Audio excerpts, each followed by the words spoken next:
Hello. आज के class में हम देखने जा रहे हैं कि मेजॉरिटीज़ का कंसेप्ट क्या है इंडियन पार्लियामेंट के रिस्पेक्ट में। अगर हम इंडियन पार्लियामेंट या इंडियन डेमोक्रेसी को अगर क्लोजली मॉनिटर करते हो, फॉलो करते हो, तो कई बार कंसेप्ट आता है। कई बार आपने देखा होगा कि सिंपल मेजॉरिटी का टर्म आता है, फिर आपका एब्सोल्यूट मेजॉरिटी का टर्म आता है, इफ़ेक्टिव मेजॉरिटी का टर्म आता है, स्पेशल मेजॉरिटी का टर्म आता है। तो इसका क्या मीनिंग है? कई बार कन्फ्यूजन क्रिएट होता है। तो एक एक करके देखते हैं।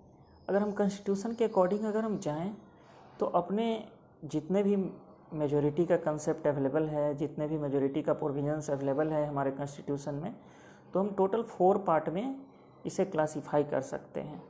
फर्स्ट है सिंपल मेजॉरिटी, सेकंड है एब्सोल्यूट मेजॉरिटी, थर्ड है इफ़ेक्टिव मेजॉरिटी एंड फोर्थ है स्पेशल मेजॉरिटी।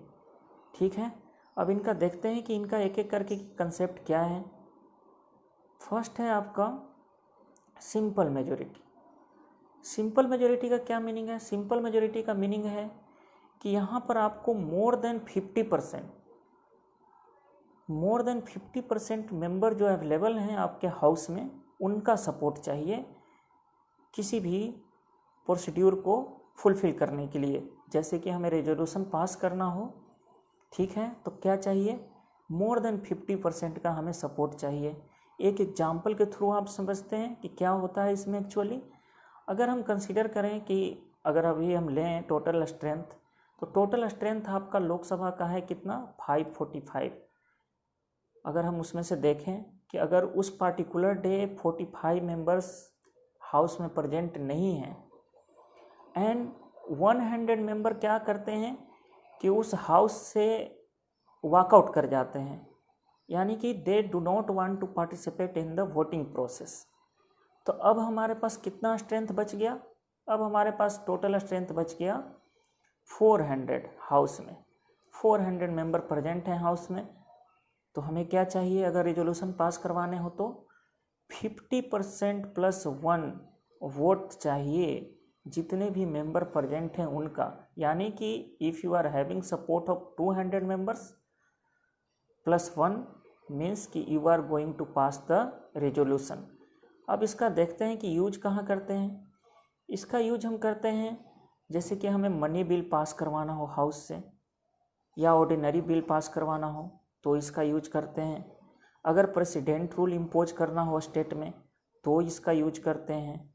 या वाइस प्रेसिडेंट को अगर हमें रिमूवल का रिजोल्यूशन लोकसभा से पास करवाना है, अगर लोकसभा में हम रिजोल्यूशन मूव कर रहे हैं वाइस प्रेसिडेंट का इम्पीचमेंट का, तो हम सिंपल मेजॉरिटी का कंसेप्ट यूज करते हैं।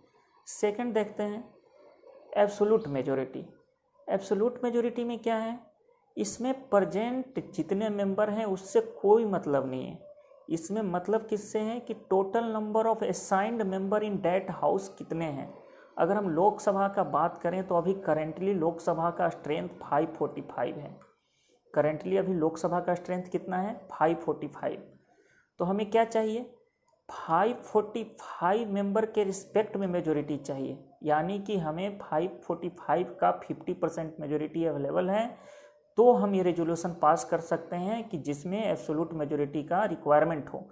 यानी कि हमें एटलीस्ट 243 मेंबर का रिक्वायरमेंट होगा बिल पास करवाने के लिए। और इसका यूज तो हम कई बार देखते हैं, साल में 1-2 बार तो देखते ही हैं। जैसे कि आपका जनरल इलेक्शन एंड हुआ, चाहे जनरल इलेक्शन सेंट्रल गवर्नमेंट का हो या स्टेट गवर्नमेंट का हो, तो अगर गवर्नमेंट को फॉर्म करना है तो किसी भी पार्टिकुलर पार्टी को क्या चाहिए? एब्सोल्यूट मेजॉरिटी के रिस्पेक्ट में मेजॉरिटी चाहिए, तभी वो गवर्नमेंट का फॉर्मेशन कर सकते हैं स्टेट में या नेशनल लेवल पर। यानी कि अगर किसी भी स्टेट में टोटल 200 मेंबर हैं, ठीक है, 200 मेंबर है कहाँ? विधानसभा में। तो अगर हमें गवर्नमेंट फॉर्म करना है तो हमें एब्सोल्यूट मेजॉरिटी चाहिए। हमें क्या चाहिए? Absolute majority. और यानी कि हमें कितना सपोर्ट चाहिए?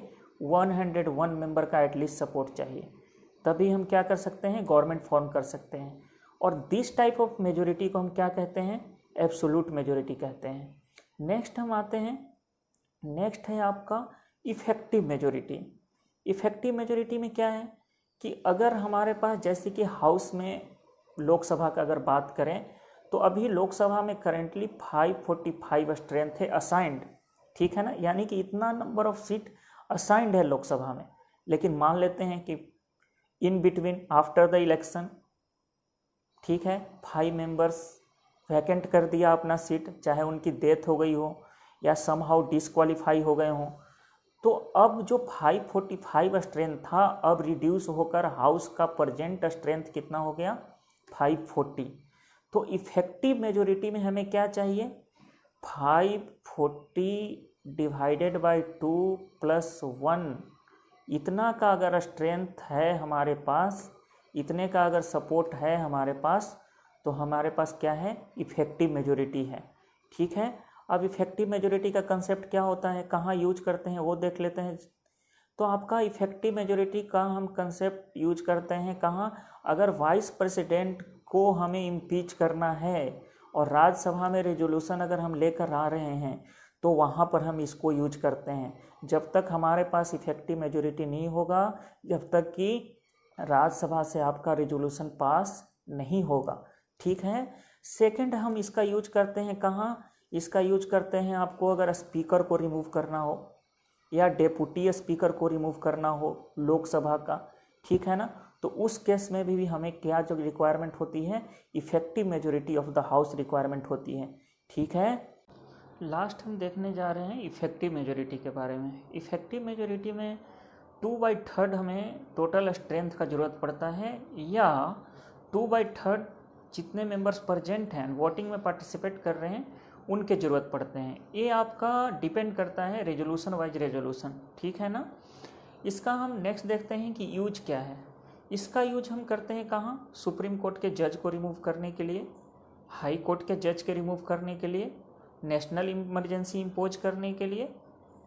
और एक चीज़ हमें ध्यान देना होगा कि इफेक्टिव मेजोरिटी है ये सबसे हाईएस्ट टाइप का मेजोरिटी है जहाँ पर आपको 2/3 रिक्वायरमेंट होता है। इसके पहले हम देखे थे कि मैक्सिमम 50% के रिक्वायरमेंट होता था, मोर देन 50%, लेकिन यहाँ आपको 2/3 के रिक्वायरमेंट होता है। डेट्स वाई कि it is not easy to remove the supreme court जज और हाई कोर्ट जज या प्रेसिडेंट, ठीक है, या अब नेशनल इमरजेंसी भी इम्पोज करना इतना ईजी नहीं है। तो that one is the end of the information regarding the majority concept in our constitution for the passing the different resolution. Thanks.